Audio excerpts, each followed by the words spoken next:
Hi hello friends, എല്ലാവർക്കും myfrocks സ്വാഗതം. ഇന്ന് നമ്മൾ നമ്മുടെ സമ്മർ സീസണിൽ ഇടാൻ പറ്റിയ ഒരു അടിപൊളി കുർത്തിയുടെ ഒരു ടോപ്പിൻ്റെ വീഡിയോ ആണ് ചെയ്യുന്നത്. ഇത് നമുക്ക് ജീൻസിൻ്റെ ഒപ്പവും ചുരിദാർ ടോപ്പായിട്ടും ഒക്കെ യൂസ് ചെയ്യാൻ പറ്റുന്ന തരത്തിലുള്ള ഒരു ടോപ്പാണ്. അപ്പോൾ ഈ ക്ലോത്താണ് നമ്മുടെ ഇതിലെ ഹൈലൈറ്റ്. നമ്മുടെ ഇക്കത്തെന്ന് പറയുന്ന ഫാബ്രിക്കാണിത്. പ്യുവർ കോട്ടൺ ആണ്. നമുക്ക് ഈ സമ്മർ സീസണിൽ ഇടാൻ വളരെ സുഖമുള്ള ഒരു ക്ലോത്ത് കൂടിയാണ്. അപ്പോൾ ലൈനിങ് ഇട്ടും ഇടാതെയും ഒക്കെ തയ്ക്കാം കേട്ടോ. ഇത് സാമാന്യം കട്ടിയുള്ള കോട്ടൺ ക്ലോത്താണിത്. ഇത് മീറ്ററിന് 200 ആ റേഞ്ച് തൊട്ട് മുകളിലേക്കാണ് വില. 180-200 ആ ഒരു റേഞ്ച് ആകും. അതുപോലെ തന്നെ ഇത് വളരെ വീതി കൂടിയ ഒരു 46 ഇഞ്ചൊക്കെ വീതി വരുന്ന ക്ലോത്ത് കൂടിയാണ്. ഞാൻ ക്ലോത്ത് ഇവിടെ നമ്മുടെ ടോപ്പ് കട്ട് ചെയ്യുന്ന അതേ മെഷർമെൻറ്റിൽ തന്നെ മടക്കിയിട്ടിട്ടുണ്ട്. അപ്പോൾ ഞാൻ എങ്ങനെയാണ് മടക്കിയിട്ടിരിക്കുന്നതെന്ന് കൂടി ഒന്ന് കാണിക്കാം. ഈ പേപ്പറിൽ നിങ്ങൾക്ക് മടക്കി കാണിക്കാം. ഇതാണ് നമ്മുടെ മൊത്തം ക്ലോത്ത്. അപ്പോൾ ഇത് നീളമായിട്ട് വരും, ഇത് വീതി ഭാഗമായിട്ട് വരും. അപ്പോൾ നമ്മളിത് ഇങ്ങനെ മടക്കുന്നു ക്ലോത്തിനെ. അതിനുശേഷം ക്ലോത്തിനെ അതേ കൃത്യം പകുതിയായി ഇങ്ങനെ കൂടി മടക്കുന്നു. കണ്ടോ, ഈ പൊസിഷനിലാണ് നമ്മളിപ്പോൾ ക്ലോത്ത് ഇട്ടിരിക്കുന്നത്. മുകൾ ഭാഗം ഇങ്ങനെയാണ്. നമ്മുടെ എതിർ സൈഡ്, നമ്മുടെ മറു സൈഡ് 4 ഓപ്പൺ ക്ലോത്ത് ഉണ്ട്. കണ്ടോ, 4 പീസായിട്ട് കിടക്കുന്ന സൈഡാണ് നമ്മുടെ നേരെ എതിർ സൈഡ്. നമ്മുടെ അടുത്തിരിക്കുന്ന സൈഡ് വന്നിട്ട് ദേ ഇതുപോലെയാണ് ഇരിക്കുന്നത്. ഓക്കെ, ഇങ്ങനെയാണ് ക്ലോത്ത് നമ്മൾ മടക്കിയിട്ടിരിക്കുന്നത്. ഇത് ഞാൻ 36 ഇഞ്ച് ചെസ്റ്റ് സൈസ് വരുന്ന അളവിലാണ് തയ്ക്കുന്നത്. ഇതിൻ്റെ 30 തൊട്ട് 40 വരെയുള്ള അളവുകൾ നമ്മുടെ ആപ്പിലുണ്ടാവും, myfrocks ആപ്പിൽ. അപ്പോൾ ആപ്പ് ഇതുവരെ ഡൗൺലോഡ് ചെയ്തിട്ടില്ലാത്ത കൂട്ടുകാരെല്ലാവരും ഡൗൺലോഡ് ചെയ്യുക.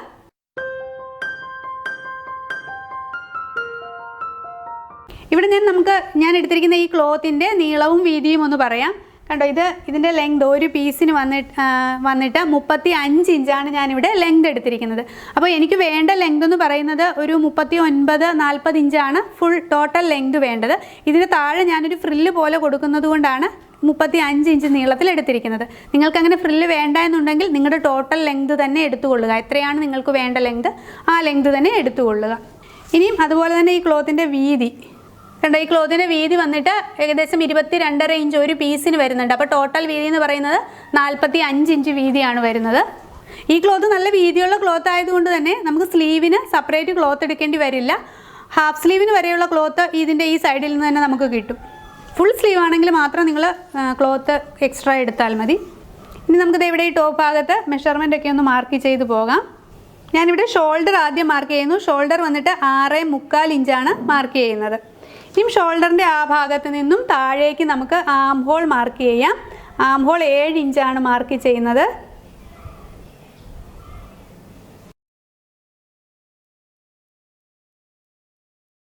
നമ്മൾ താഴേക്ക് ആം ഹോൾ ഇങ്ങനെ മാർക്ക് ചെയ്ത് നീളത്തിൽ വരച്ചിട്ടുണ്ട്. ഇനി നമുക്ക് ഈ ഭാഗത്തായിട്ട് ഈ ആം ഹോൾ മാർക്ക് ചെയ്ത് സെയിം പൊസിഷനിലാണ് നമ്മൾ ചെസ്റ്റ് മെഷർമെൻറ്റ് എടുക്കേണ്ടത്. അപ്പോൾ ചെസ്റ്റ് മെഷർമെൻറ്റ് വന്നിട്ട് 36 ഇഞ്ചാണ്, 9 ഇഞ്ചാണ് അപ്പോൾ എടുക്കേണ്ടത്. 36 ഡിവൈഡഡ് ബൈ 4. ക്ലോത്ത് നമ്മൾ 4 ആയിട്ടാണ് മടക്കിയിട്ടിരിക്കുന്നത്. അതുകൊണ്ട് 9 ഇഞ്ചാണ് നമ്മുടെ മെഷർമെൻറ്റ് വരുന്നത്. 9 × 4 36. ലൂസ് അടക്കമുള്ള അളവാണ് ഈ 36 എന്ന് പറയുന്നത് കേട്ടോ. 35 ആണ് കറക്റ്റ് മെഷർമെൻറ്റ്. 1 ഇഞ്ച് ഞാൻ ലൂസ് കൂടി ഇട്ട് 36 ആക്കിയതാണ്. അപ്പോൾ ലൂസ് അടക്കമുള്ള അളവാണ് ഈ 9 ഇഞ്ച് എന്ന് പറയുന്നത്. അപ്പോൾ അങ്ങനെയല്ല, നിങ്ങൾക്ക് കറക്റ്റ് 36 മെഷർമെൻറ്റ് എടുക്കുമ്പോൾ വരുന്നവരാണെങ്കിൽ 9.5 എടുത്തുകൊള്ളുക. നിങ്ങൾക്ക് എത്രയാണോ ലൂസ് വേണ്ടത് അതനുസരിച്ച്. പിന്നെ സ്കിൻ ടൈറ്റായിട്ട് കിടക്കണം എന്നുള്ളവരാണെങ്കിൽ കൃത്യ മെഷർമെൻറ്റ് തന്നെ എടുക്കുക. ഇനിയും 1.5 ഇഞ്ച് ഞാൻ തയ്യൽ തുമ്പ് സീം അലവൻസ് കൂടി കൊടുക്കുന്നു. 10.5 ഇഞ്ചിൽ മാർക്ക് ചെയ്യുന്നു. ഇത് നമ്മുടെ കട്ട് ചെയ്യേണ്ട മാർക്കിംഗ് ആണ്, ഇത് സ്റ്റിച്ച് ചെയ്യേണ്ട മാർക്കിംഗ് ആണ്. ഓക്കെ, ഇനിയും അടുത്ത വേസ്റ്റ് മെഷർമെൻ്റ് ആണ് മാർക്ക് ചെയ്യേണ്ടത്. അത് ഞാനിവിടെ ഒരു 14 ഇഞ്ച് താഴ്ത്തി മാർക്ക് ചെയ്യുന്നു. 14 ഇഞ്ച് ലെങ്തിൽ. ഇവിടുത്തെ വണ്ണം 35 ഇഞ്ചാണ് എടുക്കുന്നത്. അപ്പോൾ 9 ഇഞ്ച് ഇവിടെ മാർക്ക് ചെയ്ത് അതുപോലെ തന്നെ ഇവിടെ ഞാൻ വന്നിട്ട് 8.75 8.25 ഇഞ്ചാണ് മാർക്ക് ചെയ്യുന്നത്. അതുപോലെ തന്നെ ഇവിടെ സീം അലവൻസ് 10 ഇഞ്ചും 10.25 ഇഞ്ചും കൊടുക്കുന്നു. ഇവിടെയും 1.5 ഇഞ്ച് തന്നെ സീം അലവൻസ് കൊടുക്കുന്നു. അപ്പോൾ ഇത് നമ്മുടെ കട്ട് ചെയ്യേണ്ട മാർക്കിങ്, ഇത് സ്റ്റിച്ച് ചെയ്യേണ്ട മാർക്കിങ്. ഇനി ഈ സെയിം ലൈനിൽ തന്നെ താഴെയായിട്ട് നമ്മൾ ഹിപ്പ് റൗണ്ട് മാർക്ക് ചെയ്യുന്നു. ഹിപ്പ് റൗണ്ട് 18 ഇഞ്ചിലാണ്. ഹിപ്പ് റൗണ്ട് വന്നിട്ട് 18 ഇഞ്ചിലാണ് മാർക്ക് ചെയ്യുന്നത്. 18 ഇഞ്ചിൽ നമ്മുടെ ഹിപ്പ് റൗണ്ടിൻ്റെ 4/1 ഹിപ്പ് റൗണ്ട് ഡിവൈഡഡ് ബൈ 4. അപ്പോൾ ഹിപ്പ് റൗണ്ട് എനിക്കിവിടെ വരുന്നത് 9.5 ഇഞ്ചാണ്. 38 ഇഞ്ചാണ് ഹിപ്പ് റൗണ്ട് വരുന്നത്. അപ്പോൾ 9.5 ഇഞ്ചാണ്. ഇവിടെയും ഞാൻ സീം അലവൻസ് അടക്കം 11 ഇഞ്ച് മാർക്ക് ചെയ്യുന്നു. ഇവിടെ സ്ലിറ്റ് കൊടുത്തിട്ടല്ല നമ്മൾ ചെയ്യുന്നത്, അതുകൊണ്ടാണ് 1.5 ഇഞ്ച് സീം അലവൻസ് കൊടുത്തത്. അല്ലെങ്കിൽ 1 ഇഞ്ച് കൊടുത്താലും മതി കേട്ടോ. ഇനി നമുക്ക് ദേ ഈ 3 മാർക്കിങ്സ് തമ്മിലൊന്ന് ജോയിൻ ചെയ്ത് വരയ്ക്കാം. അപ്പോൾ നമ്മൾ ദേ ഈ 3 പോയിൻറ്റ്സും തമ്മിൽ ജോയിൻ ചെയ്തിട്ടുണ്ട്. ഇവിടെ ഇത് തയ്യൽ തുമ്പ് അടക്കമുള്ള കട്ട് ചെയ്യേണ്ട പോയിൻറ്റ്സ്. അപ്പോൾ ഇവിടെ നമ്മൾ ജസ്റ്റ് തയ്ക്കുമ്പോൾ ഇവിടെ പോലെ ചെറുതായിട്ടൊന്ന് കർവ് ചെയ്ത് ഇങ്ങനെ തയ്ക്കുക കേട്ടോ ഈ പോർഷന്. അപ്പോൾ നല്ല ഷേപ്പിൽ കിടക്കാൻ വേണ്ടിയിട്ട്. ഇനിയും ഇവിടെ നിന്നും താഴേക്ക് നമുക്ക് സ്ട്രെയിറ്റ് ആയിട്ട് ഈ പോയിന്റിൽ നിന്നും ഹിപ്പ് റൗണ്ട് മാർക്ക് ചെയ്ത ഈ പോയിന്റിൽ നിന്നും താഴേക്ക് നമ്മൾ ദേ ഇങ്ങനെ മാർക്ക് ചെയ്യുന്നു. ഇതിന് ഫുൾ വിഡ്ത്ത് വേണം എന്നുള്ളവർക്ക് ഇങ്ങനെ മാർക്ക് ചെയ്യാം. ഇത് നല്ല വീതിയുള്ള ക്ലോത്ത് ആയതുകൊണ്ട് ഇപ്പോൾ ഒത്തിരി വിഡ്ത്ത് ഉണ്ടാവും. ഇല്ലെങ്കിൽ നിങ്ങൾ നോർമലി എടുക്കുന്ന ആ വിഡ്ത്തിലേക്ക് മാർക്ക് ചെയ്യുക. ആദ്യം നമുക്ക് നമ്മുടെ സ്റ്റിച്ച് ചെയ്യേണ്ട ആ മാർക്കിങ്ങിൽ നിന്നും താഴേക്ക് മാർക്ക് ചെയ്യുക. ഇവിടെ നിന്ന് ദേ നമ്മൾ സ്ട്രൈറ്റ് ഇങ്ങോട്ടേക്ക് ഇങ്ങനെ വരച്ചിട്ടുണ്ട്. അപ്പോൾ ഇത് നമുക്ക് സ്റ്റിച്ച് ചെയ്യേണ്ട ലൈനും ഇത് കട്ട് ചെയ്യേണ്ട ലൈനാണ്. അപ്പോൾ താഴേക്ക് വരുന്തോറും ഏകദേശം ഒരു 1/2 ഇഞ്ച് ഗ്യാപ്പിൽ തയ്യൽ തുമ്പ് വരച്ചാൽ മതി കേട്ടോ. ഈ ലൈനിൻ്റെ ഗ്യാപ്പ് 1/2 ഇഞ്ചോളം മതി. ഇനി അതിനുശേഷം ദേ ഈ വരച്ച ഈ ലൈനിൽ നിന്നും ഒരു 1.5 2 ഇഞ്ച് മുകളിലേക്ക് ഉയർത്തി ഒന്ന് മാർക്ക് ചെയ്യുക. നമ്മൾ കട്ട് ചെയ്യുമ്പോൾ ഇങ്ങനെയാണ് കട്ട് ചെയ്യേണ്ടത്. എന്നിട്ട് ഇങ്ങോട്ടേക്കൊന്ന് ഇങ്ങനെ ഒന്ന് വരയ്ക്കുക. ഈ ഭാഗം ഒന്ന് ചരിച്ച് വേണം കട്ട് ചെയ്തെടുക്കാൻ വേണ്ടി. ആം ഹോളിൻ്റെ ഈ ഭാഗത്തായിട്ട് ഇവിടെ ഞാനൊരു 1/2 ഇഞ്ച് താഴേക്കൊന്ന് മാർക്ക് ചെയ്യുന്നു. ഓക്കെ, ഇങ്ങനെയൊന്ന് മാർക്ക് ചെയ്യുന്നു. അതുപോലെ തന്നെ നെക്ക് ലെങ്ത് വന്നിട്ട് 3 ഇഞ്ചാണ് എടുക്കുന്നത്. നെക്കിൻ്റെ ഇറക്കം ഫ്രണ്ട് നെക്ക് 5.5 ഇഞ്ചും ബാക്ക് നെക്ക് ഒരു 3.5 ഇഞ്ചുമാണ് എടുക്കുന്നത്. ഇനിയും ഇവിടെ നിന്നും ദേ നെക്കിൻ്റെ പോർഷനിൽ നിന്നും ഇങ്ങോട്ടേക്കൊന്ന് ചരിച്ച് വരയ്ക്കുക. നമ്മൾ കട്ട് ചെയ്യുമ്പോൾ ഒന്ന് ചരിച്ച് കട്ട് ചെയ്യുക. കഴുത്തിന് ഞാനിപ്പോൾ കഴുത്ത് കട്ട് ചെയ്യുന്നില്ല, കഴുത്തിൻ്റെ ഈ ഭാഗം കട്ട് ചെയ്യുന്നില്ല. കഴുത്ത് നമുക്ക് ഇഷ്ടമുള്ള ഷേപ്പിൽ ക്യാൻവാസിൽ വെച്ച് ചെയ്യുകയോ ലൈനിങ് ഉള്ളവരാണെങ്കിൽ ലൈനിങ് തന്നെ ചെയ്താലും മതി. ക്യാൻവാസ് വെക്കണമെന്നില്ല ഈ ക്ലോത്തിന്, കാരണം നല്ല കട്ടിയുള്ള കോട്ടൺ ക്ലോത്ത് ആയതുകൊണ്ട് നല്ല പെർഫെക്റ്റ് ആയിട്ട് തന്നെ ഇരിക്കും. ഇനിയും ആം ഹോൾ കർവ് വെച്ചിട്ട് നമുക്ക് ഇവിടെ ഒന്ന് ഷേപ്പ് ചെയ്ത് വരയ്ക്കാം. ഇത് ബാക്ക് ആം ഹോളാണ്. ഇല്ല എങ്കിൽ കർവില്ല എന്നുണ്ടെങ്കിൽ നിങ്ങൾ ഇതുപോലെ ഇവിടെ ഒരു 1.5 ഇഞ്ച് മാർക്ക് ചെയ്യുക. ഈ കോർണറിൽ നിന്ന് ഇങ്ങോട്ടേക്ക് 1.5 ഇഞ്ച് മാർക്ക് ചെയ്തിട്ട് ഇതുപോലെ കർവ് ചെയ്ത് വരച്ചാൽ മതി. ഇതുപോലെ അല്പം കടത്തി വെച്ച് ഫ്രണ്ട് ആം ഹോളും ദേ ഇതുപോലെ തന്നെ ആം ഹോൾ കർവ് ഉണ്ടെങ്കിൽ ഇതുപോലെ തന്നെ വരച്ചെടുക്കുക. ഇനി നമുക്കിത് കട്ട് ചെയ്തെടുക്കാം. കട്ട് ചെയ്തെടുക്കാൻ വേണ്ടിയിട്ട് ദേ ഇവിടെ ഷോൾഡർ സ്ലോപ്പിൻ്റെ ഈ ഭാഗം തൊട്ട് ഇങ്ങനെ കട്ട് ചെയ്ത് ബാക്ക് ആം ഹോൾ വരച്ചിരുന്നല്ലോ, ആ കട്ടിങ്ങിൽ കൂടി ആ ലൈനിൽ കൂടി കട്ട് ചെയ്തെടുക്കുക. ഇത് സെപ്പറേറ്റ് ചെയ്തതിന് ശേഷം മാത്രമേ ഫ്രണ്ട് ആം ഹോൾ കട്ട് ചെയ്തെടുക്കാൻ പാടുള്ളൂ. ഫ്രണ്ട് പീസിൽ മാത്രമേ ഇത് വരാൻ പാടുള്ളൂ. അപ്പോൾ ഇങ്ങനെ കട്ട് ചെയ്ത് ഈ രണ്ടാമത്തെ ലൈനിൽ കൂടി, രണ്ടാമത് നമ്മൾ മാർക്ക് ചെയ്ത ഈ ലൈനിൽ കൂടി ഇങ്ങനെ താഴെ വരെയും കട്ട് ചെയ്ത് ഇവിടം ഇങ്ങനെ ഒരല്പം ചരിച്ച് ഇങ്ങോട്ടേക്കും കൂടി കട്ട് ചെയ്തെടുക്കുക. ഞാൻ ഈ ഭാഗം ഇങ്ങനെ കട്ട് ചെയ്ത് മാറ്റിയിട്ടുണ്ട്. നമുക്ക് ഈ ഭാഗത്ത് നിന്ന് നമുക്ക് സ്ലീവിനുള്ള ക്ലോത്ത് കിട്ടും. അപ്പോൾ ഇത് മാറ്റി വെക്കാം. അപ്പോൾ നമുക്കിനി ഇതിൻ്റെ ബാക്ക് പീസ് മാറ്റി വെച്ചിട്ട് ഫ്രണ്ട് പീസിൽ ദേ ഈ ആം ഹോൾ കുറച്ചുകൂടി കടത്തി കട്ട് ചെയ്തെടുക്കാം. ഫ്രണ്ട് ആം ഹോൾ കട്ട് ചെയ്തിട്ടുണ്ട്. ഇനി ഞാൻ ഇതിൻ്റെ ഈ ഫ്രണ്ട് പീസിൻ്റെ ഈ സെൻറ്ററിൽ കൂടി ഒന്ന് കട്ട് ചെയ്ത് 2 പീസാക്കുന്നു. അതുപോലെ തന്നെ നിങ്ങൾ ലൈനിങ് വെച്ചാണ് തയ്ക്കുന്നതെങ്കിൽ ലൈനിങ്ങും ഈ സെയിം ഇതേപോലെ തന്നെ നിങ്ങൾ കട്ട് ചെയ്തെടുക്കുക. ഫ്രണ്ട് പീസിൻ്റെ ആം ഹോൾ കട്ട് ചെയ്തതിന് ശേഷം നമ്മൾ ഇതിൻ്റെ സെൻറ്ററിൽ കൂടി കട്ട് ചെയ്തെടുത്തിട്ടുണ്ട്. കണ്ടോ, ഇപ്പോൾ ഇത് ഫ്രണ്ട് പീസ് 2 പീസായിട്ടുണ്ട്. ഓക്കെ, ഇങ്ങനെ 2 പീസായിട്ട് കട്ട് ചെയ്തെടുത്തിട്ടുണ്ട്. ഇനി അടുത്തായിട്ട് നമുക്ക് സ്ലീവാണ് കട്ട് ചെയ്യേണ്ടത്. അപ്പം സ്ലീവിന് ഈ ഭാഗത്ത് നിന്ന് നമുക്ക് കട്ട് ചെയ്തെടുക്കാം. ഇതിൻ്റെ ലെങ്ത് വന്നിട്ട് ഞാനൊരു 11 ഇഞ്ചാണ് ലെങ്ത് എടുക്കുന്നത്. ഹാഫ് സ്ലീവാണ് എടുക്കുന്നത്. ഒരു കൈമുട്ട് വരെ ഇറക്കമുള്ള ഒരു സ്ലീവാണ് എടുക്കുന്നത് കേട്ടോ. 11 ഇഞ്ച് ഇവിടെ മാർക്ക് ചെയ്യുന്നു. ലെങ്ത് വന്നിട്ട് വിഡ്ത്ത് 7 ഇഞ്ചാണ് നമ്മൾ കൈക്കുഴി എടുത്തിരുന്നത്. അപ്പോൾ ഒരു 2 ഇഞ്ച് കൂട്ടി 9 ഇഞ്ച് വീതിയിൽ 9 ഇഞ്ചാണ് തുണിയുടെ വിഡ്ത്ത് എടുക്കുന്നത്. ഓക്കെ, ഇത്രയും എടുത്തു. ഇനി ഈ 9 ഇഞ്ചിൽ നിന്നും നമ്മളിവിടെ 9 ഇഞ്ച് മാർക്ക് ചെയ്തില്ലേ, ഈ ഭാഗത്ത് നിന്നും ഒരു 3 ഇഞ്ച് താഴ്ത്തി, 3 3.5 നിങ്ങൾ എത്രയാണ് എടുക്കുന്നതെന്ന് വെച്ചാൽ അതനുസരിച്ച് താഴ്ത്തി ഒരു മാർക്ക് ചെയ്യുക. മാർക്ക് ചെയ്തിട്ട് ഈ പോയിന്റിൽ നിന്നും ഷേപ്പ് ചെയ്ത് ഇതിലേക്ക് വരയ്ക്കുക. ഷേപ്പ് ചെയ്ത് വരയ്ക്കാൻ ബുദ്ധിമുട്ടുള്ളവരാണെങ്കിൽ ഇതുപോലെ ഒന്ന് ഈ 2 പോയിന്റ്സ് തമ്മിൽ ജോയിൻ ചെയ്തിട്ട് ഷേപ്പ് ചെയ്ത് വരച്ചാലും മതി. സ്ലീവിൻ്റെ ഡീറ്റെയിൽഡ് വീഡിയോ നമ്മുടെ ചാനലിലുണ്ട്. അപ്പോൾ അതുകൊണ്ടാണ് ഫാസ്റ്റായിട്ട് പറയുന്നത്. അറിയാൻ പാടില്ലാത്ത ആൾക്കാർ അതുകൂടി ഒന്ന് നോക്കുക. ഇനി ഇവിടെ എനിക്ക് വേണ്ട കൈവണ്ണം 6 ഇഞ്ചാണ്. 1 ഇഞ്ച് സീം അലവൻസ് കൂടി ഇട്ട് 7 ഇഞ്ചിൽ മാർക്ക് ചെയ്യുന്നു. ഇത് നമുക്ക് എന്നിട്ട് ഈ പോയിന്റിലേക്ക് ജോയിൻ ചെയ്ത് നമുക്ക് ഇത്രയും ഭാഗം കട്ട് ചെയ്തെടുക്കാം. സ്ലീവിന് വേണ്ടിയിട്ട് കട്ട് ചെയ്തെടുക്കാം. സ്ലീവ് ഇതേ നമ്മളിവിടെ കട്ട് ചെയ്തെടുത്തിട്ടുണ്ട്. ഇനി നമുക്ക് മെയിൻ ക്ലോത്തിൽ നിന്നും ഇതുപോലെ ക്ലോത്ത് ഞാൻ മുറിച്ചെടുത്തിട്ടുണ്ട്. അപ്പോൾ ഇതിൻ്റെ വിട്ട് ഒന്ന് പറയാം. 5 ഇഞ്ചാണ് വിട്ട് വരുന്നത്. അപ്പോൾ ഞാൻ തുടക്കത്തിൽ തന്നെ പറഞ്ഞിരുന്നു, ഞാൻ 5 ഇഞ്ച് കുറച്ചാണ് ഇതിൻ്റെ ലെങ്ത് എടുത്തത്. കാരണം ഇതുപോലെ ഒരു ഫ്രില്ല് കൂടി അറ്റാച്ച് ചെയ്യുന്നുണ്ട് എന്നുള്ളത് കൊണ്ട്.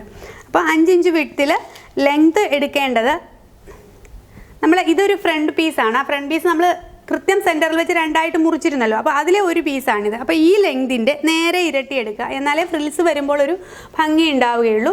കണ്ടോ, ഇത് വന്നിട്ട് ഏകദേശം 17 ഇഞ്ചാണ് വരുന്നത്. അപ്പോൾ 17 ഇഞ്ചിൻ്റെ നേരെ ഇരട്ടി 34 ഇഞ്ച് ലെങ്തിൽ വേണം ഇതുപോലെ ക്ലോത്ത് എടുക്കാനായിട്ട്. അപ്പോൾ ഫുൾ നിങ്ങൾക്ക് ആ ലെങ്തിൽ കിട്ടുന്നില്ല എന്നുണ്ടെങ്കിൽ മുറിച്ചെടുത്തിട്ട് അറ്റാച്ച് ചെയ്തെടുത്താലും മതി. മുറിച്ചെടുത്ത ക്ലോത്ത് നമുക്കിനിയും ഈ പീസിലേക്ക് ഇതിൻ്റെ നല്ല ഭാഗത്ത് ഇതിൻ്റെ നല്ല വശവും ഫേസ് ടു ഫേസ് വരുന്ന രീതിയിൽ വെച്ച് അറ്റാച്ച് ചെയ്ത് ഇതുപോലെ ഫ്രില്ല് കൊടുത്തിട്ട് അറ്റാച്ച് ചെയ്ത് പിടിപ്പിക്കുക. അപ്പോൾ ഫ്രിൽസ് കൊടുത്ത് ഒന്നിച്ച് സ്റ്റിച്ച് ചെയ്യാൻ അറിയാത്തവരാണെങ്കിൽ ആദ്യം ഈ ക്ലോത്തിൽ ചെറുതായിട്ടൊന്ന് ഫ്രില്ല് കൊടുത്തതിന് ശേഷം വെച്ച് തയ്ച്ചാലും മതി. ഇതേപോലെ തന്നെ നമ്മുടെ അനദർ പീസ്, ഇതിൻ്റെ മറ്റേ പീസ് ഉണ്ടല്ലോ, ഇത് ഫ്രണ്ട് പീസാണ്. ഇതിൻ്റെ അനദർ പീസിലും ഇതുപോലെ ഫ്രില്ല് കൊടുക്കുക. അതുപോലെ ബാക്ക് പീസിലും ഇതേപോലെ തന്നെ ഫ്രില്ല് കൊടുക്കുക. ഇത് നമ്മുടെ ഫ്രണ്ട് പീസാണ്. ഫ്രണ്ട് പീസിൻ്റെ അടിഭാഗത്ത് ഫ്രില്ല് തയ്ച്ച് പിടിപ്പിച്ചിട്ടുണ്ട്. നമ്മൾ ഫ്രില്ല് ചെയ്യുമ്പോൾ ശ്രദ്ധിക്കുക, ഇവിടുന്ന് ഒരു 1 ഇഞ്ചോളം നമ്മൾ ഫ്രില്ല് കൊടുക്കാതെ പ്ലെയിൻ ആയിട്ട് തയ്ക്കുക 2 സൈഡിലും. അതിനുശേഷം ഫ്രിൽസ് കൊടുത്താൽ മതി. ഓക്കെ, അപ്പോൾ ഇങ്ങനെ ചെയ്തിട്ടുണ്ട്. ഇനി നമ്മൾ ചെയ്യേണ്ടത്, ഞാൻ ഇതുപോലെ 2 പീസ് ക്ലോത്ത് കട്ട് ചെയ്തെടുത്തിട്ടുണ്ട്. വൈറ്റ് കളറിലുള്ള ക്ലോത്താണ്. ഇതിന് മാച്ചായിട്ട് വരുന്ന ഒരു ക്ലോത്ത് എന്നേ ഉദ്ദേശിക്കുന്നുള്ളൂ. ഇതിൻ്റെ ഫുൾ ലെങ്തിൽ, അതായത് ഈ താഴെ ഫ്രില്ല് വരെ വരുന്ന ലെങ്തിലാണ് ഇതിൻ്റെ ക്ലോത്ത് എടുത്തിരിക്കുന്നത്. അപ്പോൾ ഇതിൻ്റെ വിഡ്ത്ത് എന്ന് പറയുന്നത് ഇത് 3 ഇഞ്ച്, അതായത് ലെഫ്റ്റ് സൈഡിൽ വരുന്നത് 3 ഇഞ്ചും റൈറ്റ് സൈഡിൽ വരുന്നത് 2 ഇഞ്ചുമാണ് ഇതിൻ്റെ ഈ ക്ലോത്തിൻ്റെ വിഡ്ത്ത് എടുത്തിരിക്കുന്നത്. ഇത് വന്നിട്ട് 2 ഇഞ്ച്, അതായത് നമ്മുടെ റൈറ്റ് സൈഡിലുള്ള പീസിൽ വരുന്നത് 2 ഇഞ്ചും ലെഫ്റ്റ് സൈഡിലുള്ള പീസിൽ വരുന്നത് 3 ഇഞ്ചുമാണ്. ഇനി ഈ 2 പീസും നമ്മളിവിടെ നെക്ക് ഞാൻ കട്ട് ചെയ്തിട്ടില്ല കേട്ടോ, അത് ഓർത്തോണം. അപ്പോൾ ഇതും കൂടി വെച്ച് തയ്ച്ചതിന് ശേഷം മാത്രമേ ലൈനിങ് പീസ് വെക്കുന്നുണ്ടെങ്കിൽ അങ്ങനെ ചെയ്യാം, അല്ലെങ്കിൽ ക്യാൻവാസിലാണെങ്കിൽ അങ്ങനെ നിങ്ങൾക്ക് ചെയ്തെടുക്കാം. ഇതിൻ്റെ ഈ നല്ല ഭാഗത്ത് തന്നെ, ക്ലോത്തിൻ്റെ നല്ല സൈഡിൽ തന്നെ ഇതേപോലെ വെച്ചിട്ട് ഇതിങ്ങനെ ഈ ഭാഗത്തു കൂടി ഒന്ന് സ്റ്റിച്ച് ചെയ്തെടുക്കുക. ഈ എഡ്ജ് പോർഷനിൽ കൂടി ഈ ഫ്രില്ലിൻ്റെ താഴെ വരെയും ഇതേപോലെ ഒന്ന് സ്റ്റിച്ച് ചെയ്തെടുക്കുക. അപ്പോൾ നല്ല ഭാഗങ്ങൾ ഫേസ് ടു ഫേസ് വരത്തക്ക രീതിയിൽ വേണം വെക്കാൻ. ക്ലോത്തിൻ്റെ നല്ല വശവും നമ്മൾ വെച്ചിരിക്കുന്ന തുണിയുടെ നല്ല വശവും. ഓക്കെ, ഇതേപോലെ തന്നെ ഈ 3 ഇഞ്ച് കട്ട് ചെയ്ത ഈ പീസും ഈ എഡ്ജിൽ കൂടി ഇങ്ങനെ ഒന്ന് സ്റ്റിച്ച് ചെയ്തെടുക്കുക. ഇതുപോലെ നമ്മൾ സ്റ്റിച്ച് ചെയ്തെടുത്തിട്ടുണ്ട് 2 സൈഡിലും. ഓക്കെ, അപ്പോൾ ഈ ചെറിയ 2 ഇഞ്ച് വീതിയുള്ള ക്ലോത്ത് വെച്ച് തയ്ച്ച ഈ പീസിലെ ക്ലോത്ത് നമ്മൾ നേരെ പകുതിയായിട്ട് ഇങ്ങനെ ഒന്ന് മടക്കണം. ഓക്കെ, എന്നിട്ട് ഇങ്ങനെ ഫുൾ ഉള്ളിലേക്ക് പോകത്തക്ക രീതിയിൽ ഇവിടെ കൂടി ഇങ്ങനെ മടക്കി സ്റ്റിച്ച് ചെയ്യുക. ഇങ്ങനെ മടക്കിയിട്ട് ഫുൾ ഉള്ളിൽ പോകത്തക്ക രീതിയിൽ മടക്കിയിട്ട് ഇതുവഴിയും സ്റ്റിച്ച് ചെയ്യുക. ഇതുവഴി ഇങ്ങനെ സ്റ്റിച്ച് ചെയ്തെടുക്കുക. ഇനി ഈ 3 ഇഞ്ച് ക്ലോത്ത് നമ്മൾ വെച്ചില്ലേ, 3 ഇഞ്ച് വീതിയുള്ള ക്ലോത്ത് വെച്ചാൽ അത് ഒരു 1/2 ഇഞ്ച് നമ്മളിത് ഇങ്ങനെ ഒന്ന് മടക്കുക. അതിന് ശേഷം ഇങ്ങനെ ഫുള്ളായിട്ട് മടക്കുക. ഓക്കെ, 1/2 ഇഞ്ച് ഉള്ളിലേക്ക് മടക്കിയിട്ട് ഈ സ്റ്റിച്ചിലേക്ക് ഇങ്ങനെ മടക്കിയിട്ട് ഇതകത്തെ സൈഡാണേ, ഇതിങ്ങനെ 1/2 ഇഞ്ച് മടക്കുക. അതിന് ശേഷം ഇങ്ങനെ ഈ സ്റ്റിച്ച് ഉള്ളിൽ പോകത്തക്ക രീതിയിൽ ഇങ്ങനെ മടക്കി, അതായത് ഇത് ഇങ്ങനെ 1 ഇഞ്ചോളം പുറത്തേക്ക് കാണത്തക്ക രീതിയിൽ മടക്കി ഈ ഭാഗത്തു കൂടി ഇങ്ങനെ ഈ സ്റ്റിച്ചിൻ്റെ മീതെ കൂടി ഇങ്ങനെ ഫുള്ളായിട്ട് സ്റ്റിച്ച് ചെയ്തെടുക്കുക. അപ്പോൾ ഇങ്ങനെ ഇരിക്കും നല്ല വശം. ഈ പീസിൻ്റെ നല്ല വശത്ത് വൈറ്റ് ക്ലോത്ത് ഒട്ടും തന്നെ കാണത്തില്ല. നമ്മളിത് ആ പീസ് ഇങ്ങനെ തയ്ച്ചിട്ടുണ്ട്. കണ്ടോ, ഈ പീസ് ഫുള്ളായിട്ടും ഉള്ളിലേക്ക് പോകത്തക്ക രീതിയിൽ തയ്ച്ചു. ഇത് ഒരു 1/2 ഇഞ്ച് 1 ഇഞ്ചോളം പുറത്തേക്ക് തള്ളി നിൽക്കുന്ന രീതിയിൽ മടക്കി തയ്ക്കുകയാണ് ചെയ്തിരിക്കുന്നത്. കേട്ടോ, ഇങ്ങനെ മടക്കി തയ്ക്കുകയാണ് ചെയ്തിരിക്കുന്നത്. ഇനി ഇവിടെ നമ്മൾ നെക്ക് കട്ട് ചെയ്തിട്ട് ക്രോസ് പീസ് വെച്ചിട്ട് ഇതേപോലെ ക്രോസ് പീസ് കട്ട് ചെയ്ത് ക്രോസ് പീസ് വെച്ച് സ്റ്റിച്ച് ചെയ്താൽ മതി. ക്യാൻവാസ് വെച്ച് ചെയ്യണം എന്നുള്ളവർക്ക് അങ്ങനെ ചെയ്യാം. കോട്ടൺ ക്ലോത്ത് ആയതുകൊണ്ട് ക്യാൻവാസ് വെച്ചില്ലെങ്കിലും നെക്കൊക്കെ നല്ല സ്റ്റിഫായിട്ട് തന്നെ നിൽക്കും. അതുപോലെ തന്നെ ബാക്ക് പീസിലെയും നെക്ക് കട്ട് ചെയ്തിട്ട് ക്രോസ് പീസ് വെച്ചിട്ട് സ്റ്റിച്ച് ചെയ്തെടുക്കുക. നമ്മളിത് ഇവിടെ നെക്ക് സ്റ്റിച്ച് ചെയ്തെടുത്തിട്ടുണ്ട്. ഇതേപോലെ തന്നെ ബാക്ക് പീസിലെയും നെക്ക് നമ്മൾ സ്റ്റിച്ച് ചെയ്തെടുക്കുക.